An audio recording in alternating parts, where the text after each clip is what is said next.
यजुवेंद्र चहल आणि धनश्री वर्मा या दोघांचा घटस्फोट झालाय आणि घटस्फोटाच्या बातम्या गेली कित्येक महिने पसरत होत्या, पण खरोखरच आज या दोघांनी घटस्फोट घेतलाय आणि 4.75 कोटी रुपयांची पोटगी धनश्रीला चहलकडून मिळाल्याचं समजत आहे।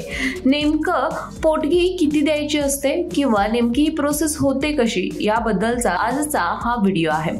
बघायला गेलं तर घटस्फोटामध्ये दोघेही इमोशनल फेज मधून जात असतात, पण दोघांचं पटलं नसेल किंवा काही गोष्टी असतील की ज्यामुळे दोघांना एकत्र राहायचं नसेल तर घटस्फोट हा घेण्याचा निर्णय वैयक्तिक त्या कपलचा असतो। आता क्रिकेटर यजुवेंद्र चहल आणि डान्सर धनश्री वर्मा यांच्या घटस्फोटाने तर सर्वांचं लक्ष वेधलं। धनश्रीने चहलकडे 4.75 कोटी रुपयांची पोटगी मागितल्याचं समजलं होतं। आता ही बाब 100 कोटींच्या घरात असल्याचंही ऐकायला मिळते। घटस्फोटानंतर पोटगीची रक्कम कशी ठरवली जाते याकडे आपण वळूयात। भारतात पोटगी विविध कायद्याअंतर्गत निश्चित केली जाते। यामध्ये हिंदू विवाह अधिनियम आहे, त्याचबरोबर भारतीय घटस्फोट अधिनियम, विशेष विवाह अधिनियम, मुस्लिम महिला अधिनियम आणि पारसी विवाह आणि घटस्फोट अधिनियम यांचा सुद्धा सहभाग आहे।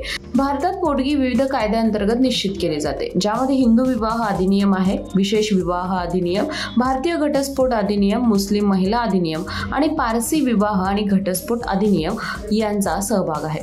पोटगीची रक्कम निश्चित करण्यापूर्वी न्यायालयाकडून अनेक मुद्दे लक्षात घेतले जातात आणि या मुद्द्यांवर प्रकाश टाकला जातो, जसं की पती पत्नीची आर्थिक स्थिती कशी आहे, लग्नादरम्यान त्यांचं राहणीमान कसं होतं, लग्नाचा अवधी किंवा मुलांच्या संगोपनाची व्यवस्था कशी आहे। आता धनश्री आणि चहलच्या बाबतीत त्यांना जरी मुलं नसली तरी निश्चितच दोघांची आर्थिक स्थिती, त्यांचं राहणीमान या सर्वांचा विचार न्यायालयाकडून केला जातो आणि त्यानंतरच पोटगीची रक्कम ठरवली जाते।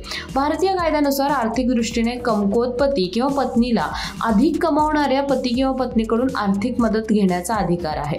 म्हणजेच याचा अर्थ असा की फक्त पती पत्नीला पैसे देतोय का, असा अजिबात नाहीये। जर एखादी पत्नी पतीपेक्षा सुद्धा जास्त कमवत असेल तर निश्चितच या प्रकरणामध्ये पती किंवा पत्नीला अधिक कमावणाऱ्या पती किंवा पत्नीकडून आर्थिक मदत देण्याचा सुद्धा अधिकार आहे।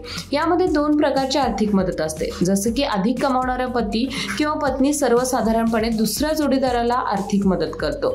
इंटरिम मेंटेनन्स म्हणजेच कोर्टातील प्रकरण लांबवल्यादरम्यान ही रक्कम दिली जाते। दुसरा प्रकार हा स्थायी पोटगीचा आहे। घटस्फोटाचा निकाल लागल्यानंतर बऱ्याच काळापर्यंत ही आर्थिक मदत द्यावी लागू शकते।